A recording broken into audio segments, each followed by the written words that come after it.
En este video vamos a hablar sobre la Revolución Norteamericana.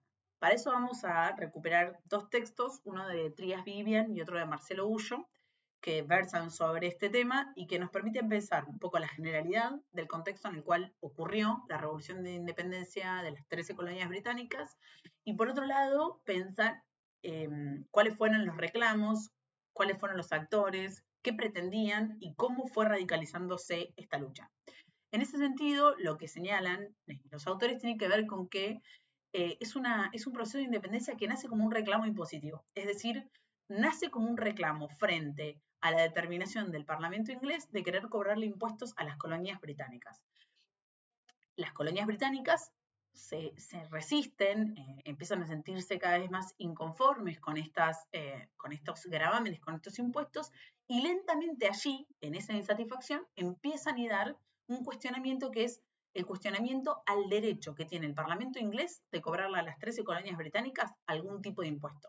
Algo que hasta ese momento no estaba cuestionado, un orden completamente establecido y para nada, digamos, puesto en cuestión, que empieza a generar una inconformidad, que empieza a generar insatisfacción y esto empieza a despertar un espíritu de desobedecer, de insubordinarse a estas disposiciones del Parlamento inglés.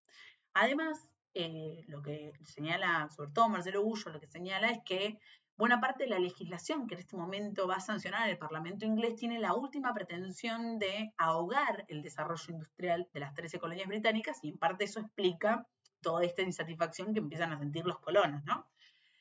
Gullo también dice que otra de las razones que puede pensarse como parte del desencadenamiento de esta insurrección tiene que ver con que las colonias sentían que no eran tratadas como parte del imperio colonial, sino que eran tratadas como ajenas. Y eso puede tener que ver fundamentalmente con el hecho de que se les cobraba en la aduana británica, se les cobraba por el ingreso de sus exportaciones. Es decir, cada vez que las colonias británicas enviaban exportaciones a Gran Bretaña, tenían que pagar un impuesto en aquella aduana, como si fueran parte de un territorio ajeno, ¿no? Esta idea de la extranjería respecto al imperio británico también empieza a ser terreno fértil para que surja la pregunta entonces acerca de cuál es el derecho del Parlamento inglés de cobrarle los impuestos a este territorio que en definitiva le es ajeno. Además, Gullo sostiene que empieza a desplegarse una insubordinación ideológica.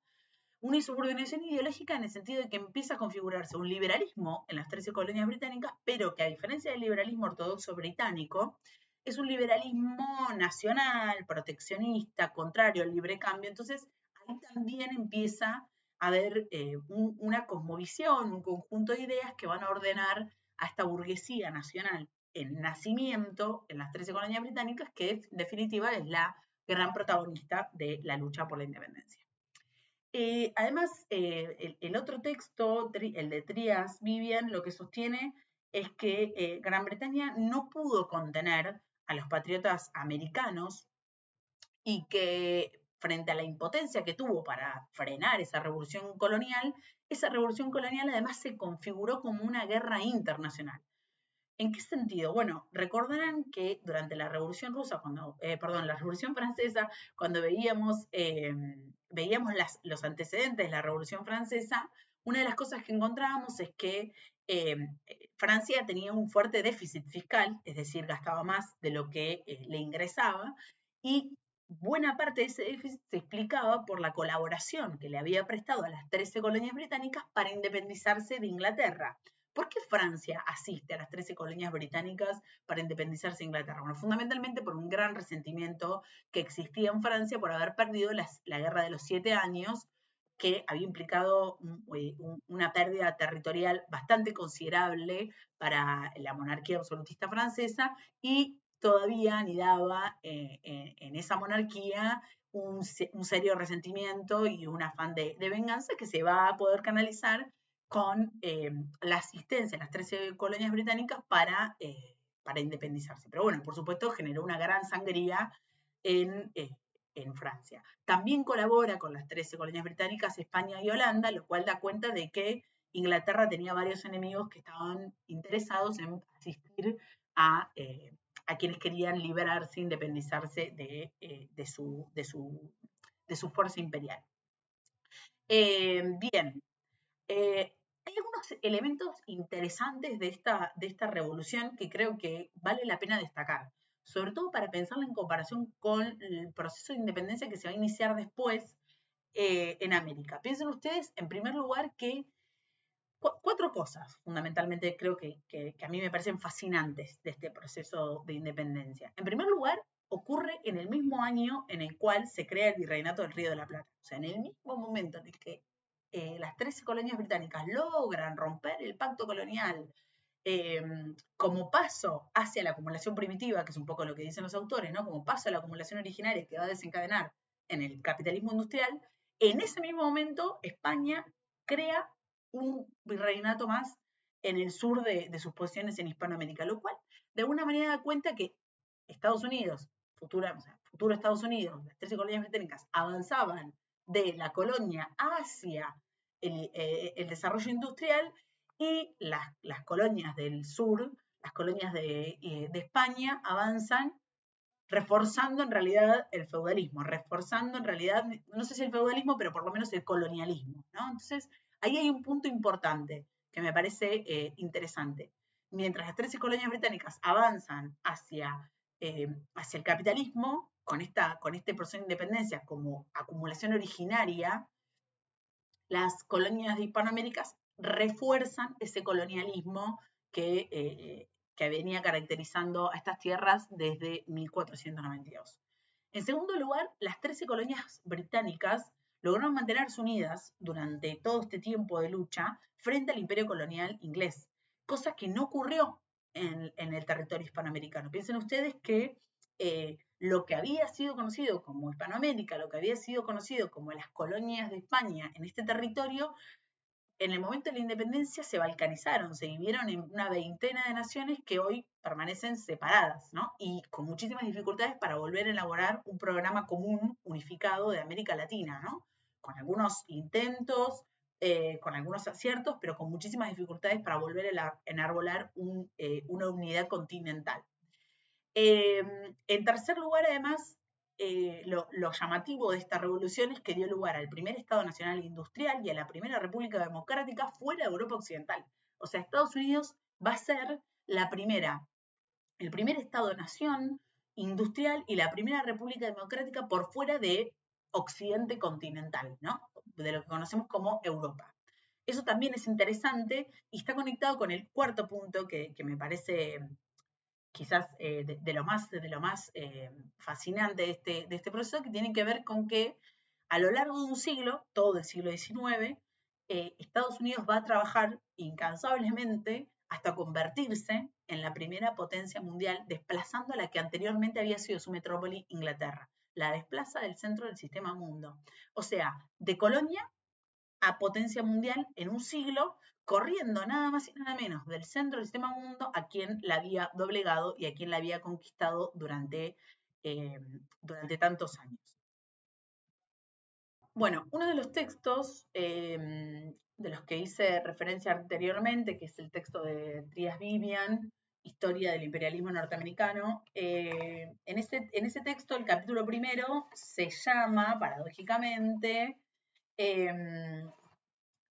acumulación primitiva y la primera expansión imperial, ¿no? Este es el nombre del capítulo. ¿Por qué? Porque de alguna manera la hipótesis del autor es que, como decía anteriormente, la independencia norteamericana es la acumulación originaria de Estados Unidos y es lo que le va a permitir explicar el avance hacia el capitalismo industrial, hacia la modernidad capitalista, ¿no?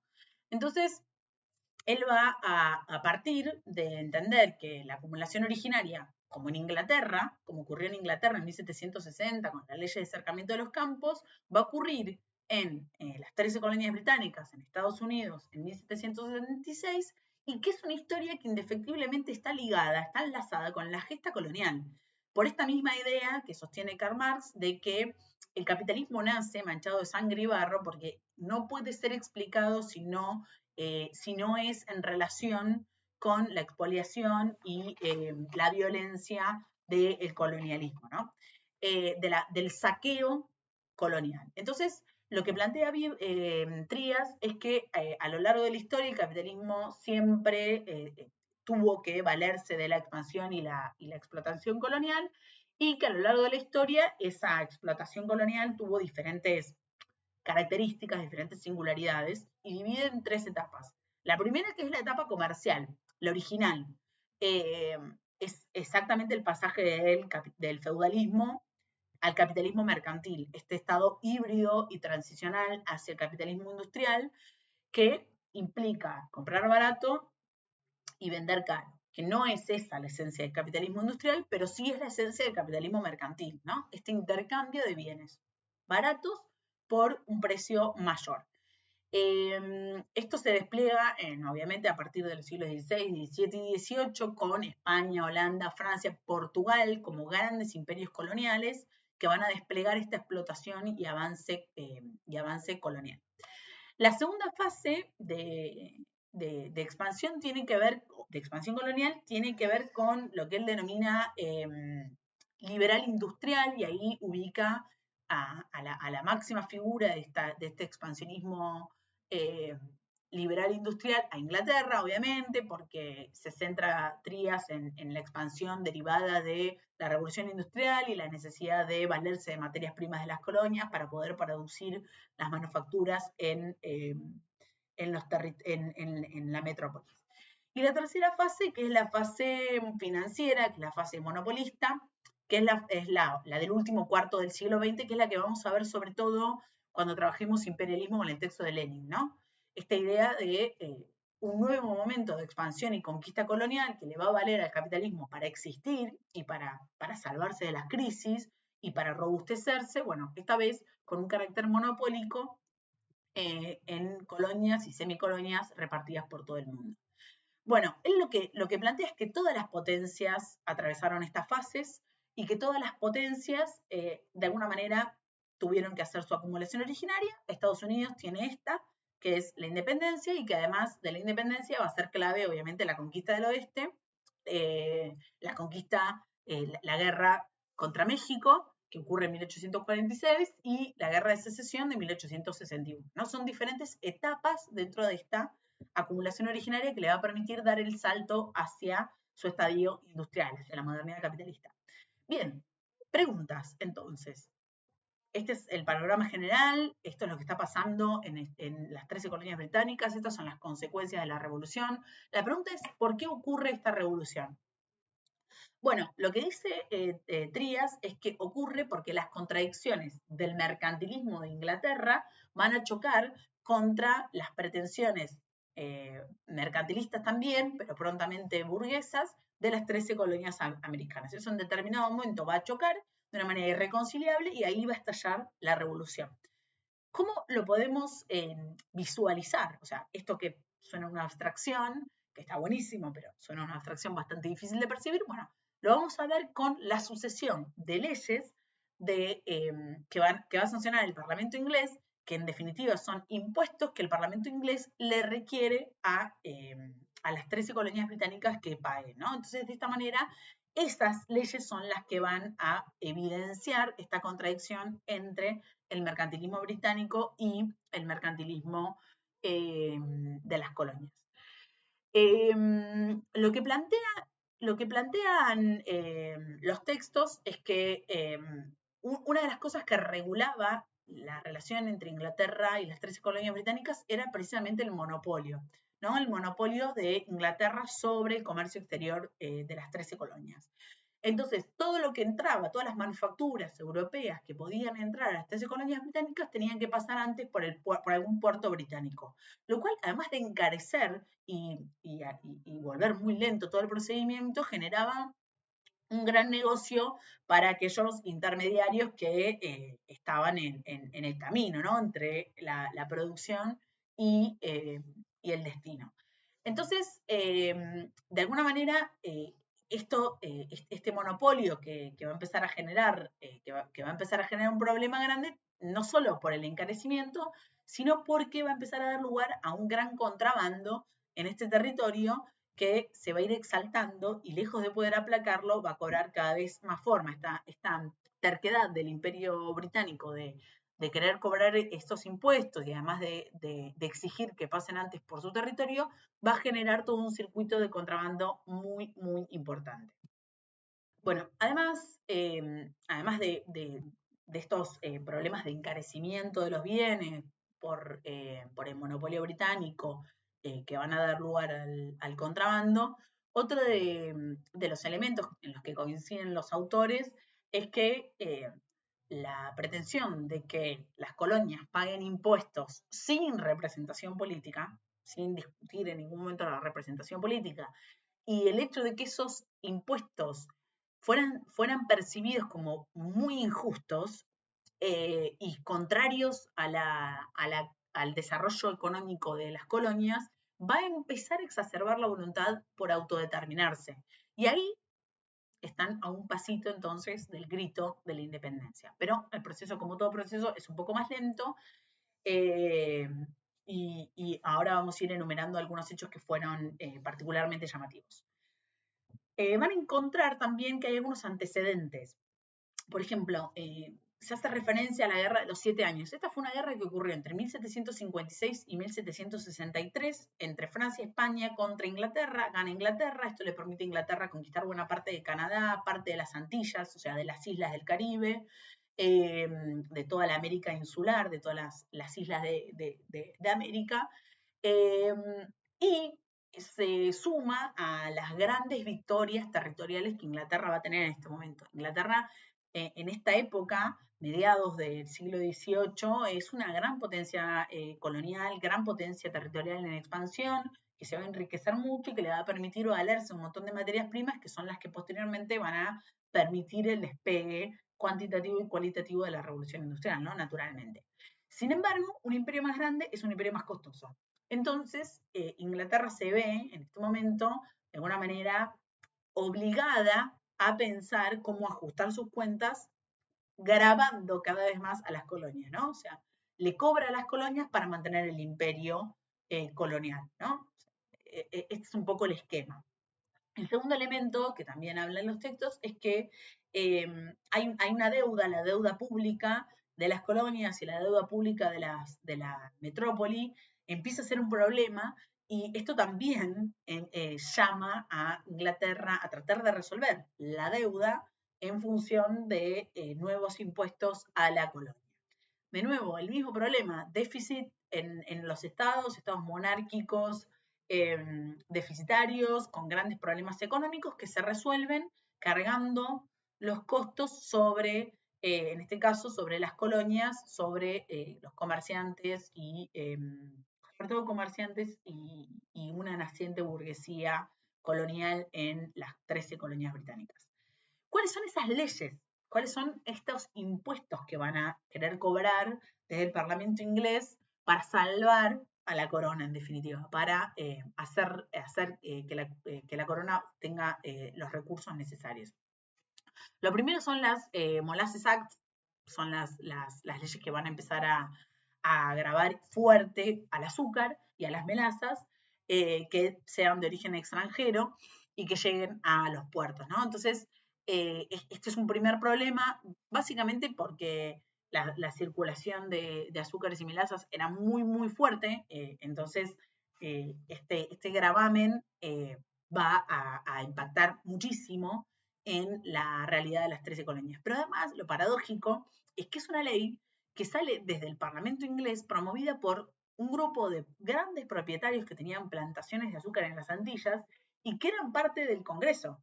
O sea, de nuevo, esta idea de que hay sectores económicos que forman parte de la política, del sistema político, y que desde allí pugnan por sus intereses. Esto que veíamos cuando vimos Revolución Gloriosa de 1688, justamente Inglaterra se transforma en una monarquía parlamentaria, crea dos cámaras, la Cámara de los Comunes y la Cámara de los Lores, y en la Cámara de los Comunes, ¿quiénes van a empezar a tener participación?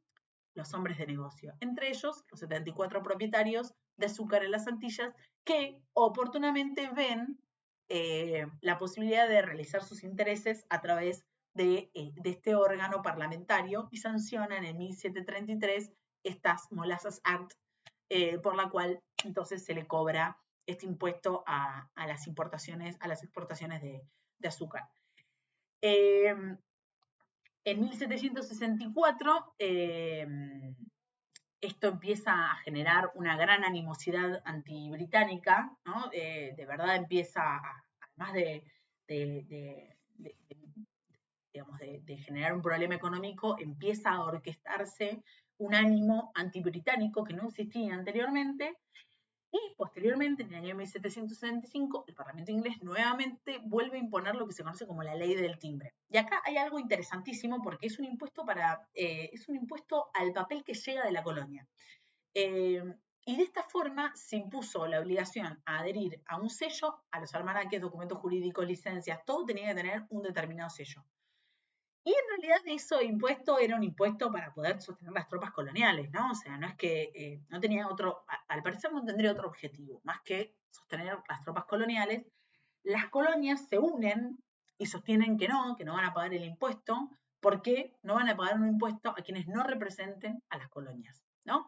Este principio de autodeterminación que empieza a gestarse. Y hay algo interesante que dice Trías, que es que esta medida del impuesto al sello, al timbre, sí, timbre, el impuesto al timbre, estoy diciendo bien, esa medida va a terminar uniendo a ricos destiladores de ron, comerciantes contrabandistas de melaza, dueños de compañías dedicadas a la especulación de nuevas tierras, el populacho, operarios, artesanos, peones, agricultores, modestos tenderos, gente común, ¿no? O sea, gente común que ya estaba muy excitada por la penuria económica que venían padeciendo desde que había terminado la Guerra de los 7 años, bueno, todos ellos, dice Trías, se van a unir en contra de este impuesto. Fíjense cómo terminan ordenando ellos mismos su oposición y unen a gente que tiene muy poco en común. ¿Qué puede tener en común un tendero con un gran especulador de la tierra? Nada, solo la oposición a pagar este impuesto que era ordenado desde el Parlamento inglés. Bueno, acá lo que empieza a ocurrir es que se fundan comités como los de los Hijos de la Libertad y comienzan los disturbios. En 1766 el Parlamento tiene que abolir la ley de timbre. Sin embargo, Inglaterra persiste en esta idea de que la colonia tiene que comprar obligatoriamente todas las manufacturas de origen inglés y regular el comercio exterior en favor de la metrópoli, ¿no? Insiste en esta idea y su respuesta es profundizar, ¿no? Inglaterra profundiza este perfil y en 1767 sanciona las leyes de Townshend, no sé bien cómo se pronuncia, pero se me ocurrió que se pronuncia así, y de alguna manera vuelven a la carga con la intención de grabar un montón de productos que son de la cotidianidad y que hacen a la vida diaria de las personas, por ejemplo, el plomo, el té, el vidrio y otras mercaderías de tráfico y de intercambio muy corriente en Norteamérica, y la respuesta es un boicot decidido contra Inglaterra. En 1770 ocurre la noche de la masacre de Boston, se despliega una fuerte represión, mueren 5 colonos enfrentados contra los soldados británicos y acá ya pasamos a una etapa diferente, ¿no? No es solamente la animosidad antibritánica, sino es un primer enfrentamiento con las fuerzas británicas, o sea, ya una desobediencia que cobra otro carácter.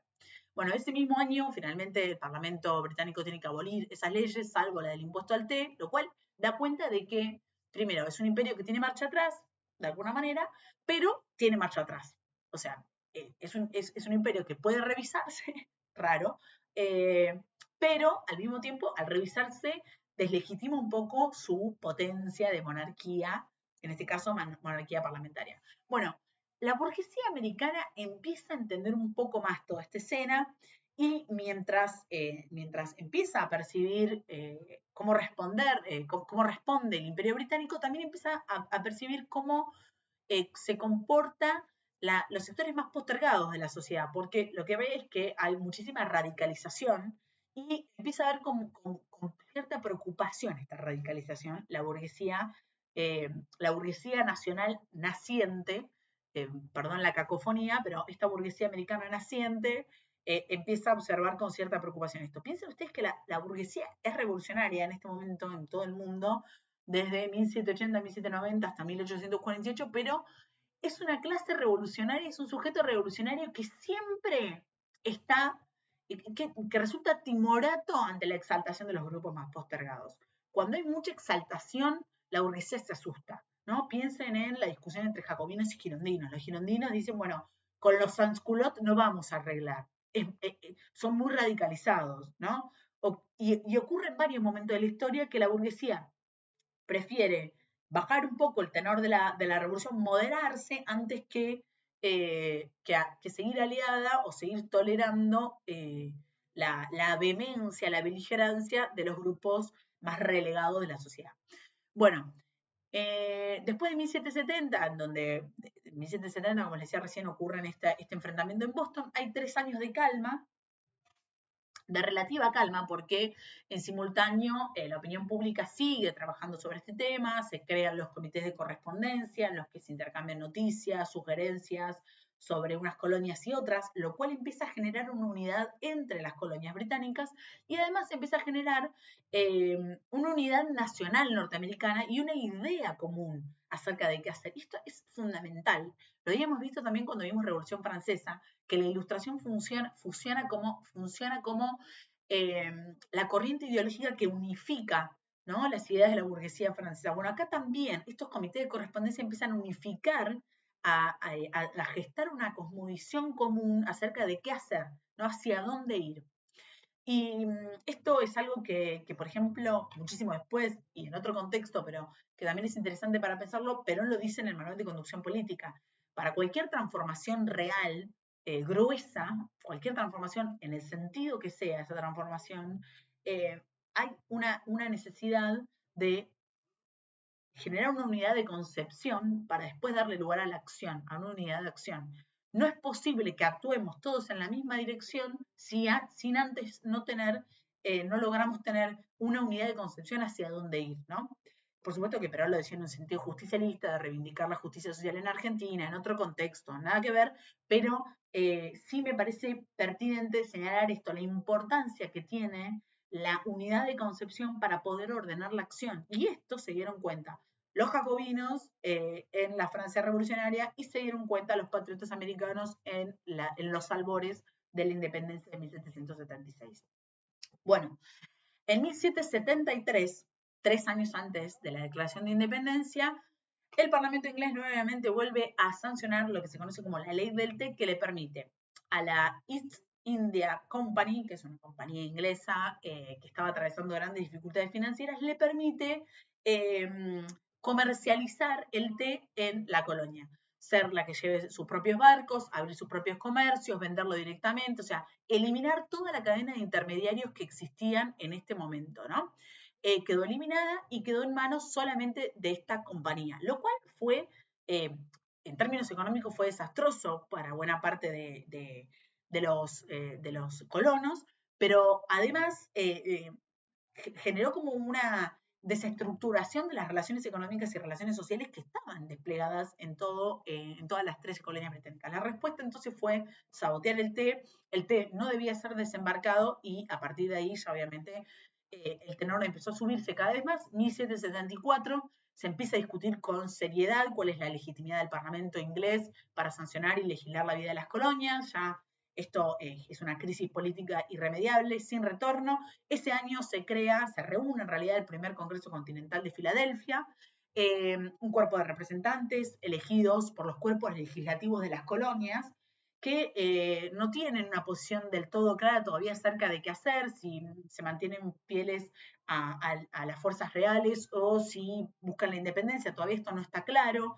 Pero lo que sí plantean es que hay una soberanía política de cada una de las colonias, esto es así, y que no debería haber una intervención del imperialismo británico, ¿no? Pero todavía están ahí timoratos y siguen esperando que el rey Jorge III de alguna manera los favorezca.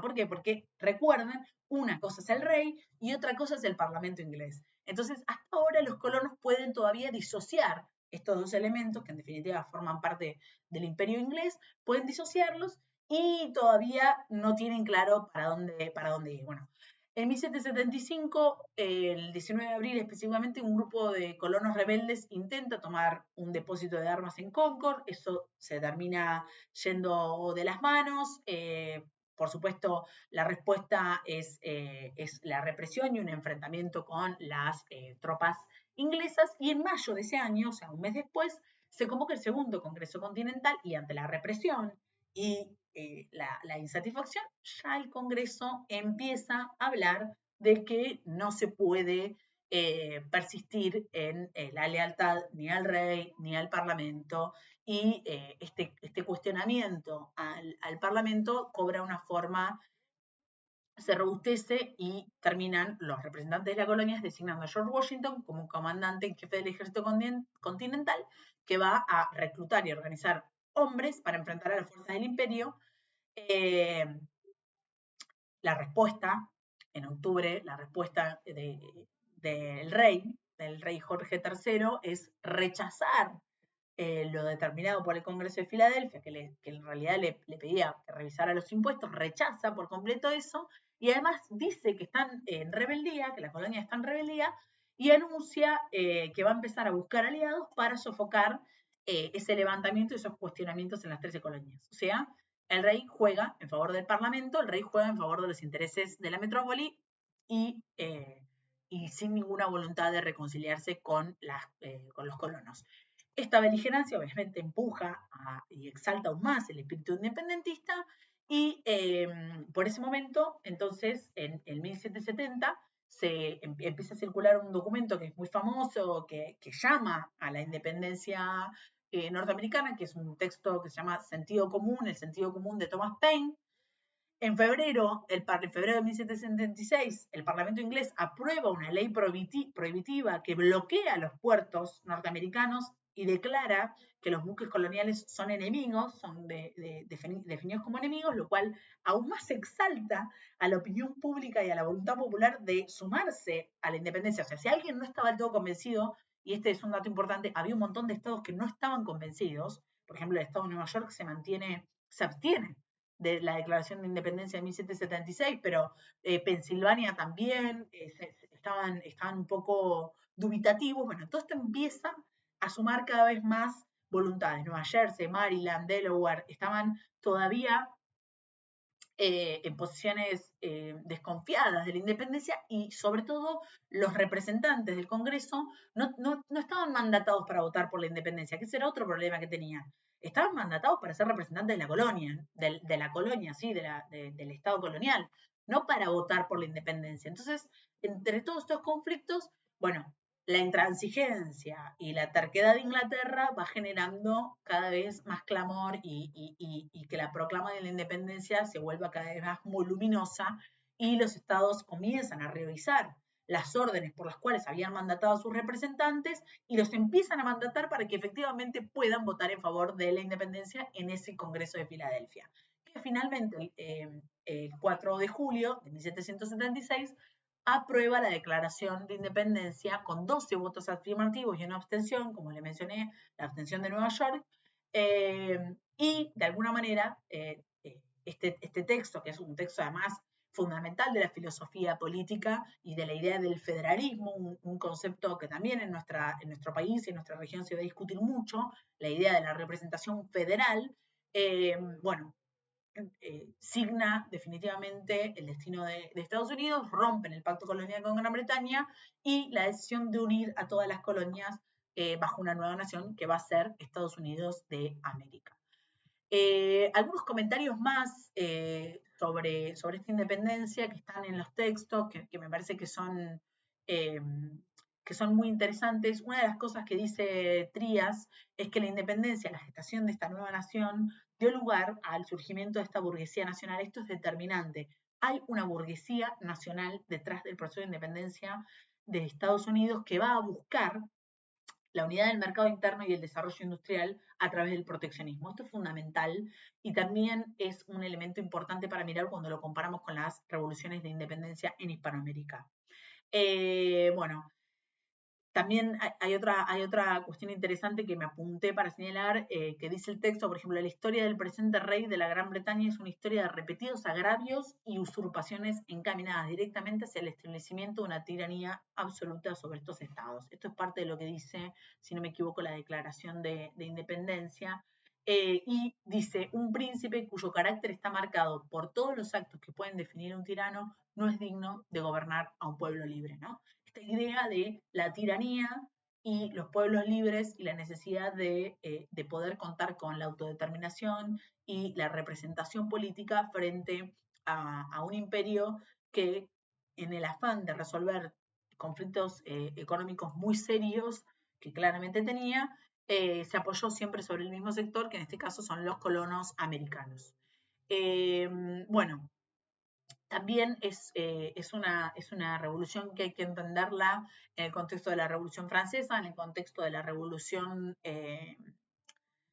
haitiana, en el contexto de la Revolución Industrial, se inscribe en este cruce y es un episodio fundamental del avance hacia la modernidad capitalista. Modernidad capitalista que en definitiva significa el triunfo de la burguesía como clase dominante en términos económicos y políticos, el triunfo del capitalismo como modo de producción, el triunfo de la república como forma de gobierno y el triunfo de ciertas potencias, inicialmente Inglaterra y Francia, pero posteriormente Estados Unidos también subió a este pedestal como regentes del sistema mundial.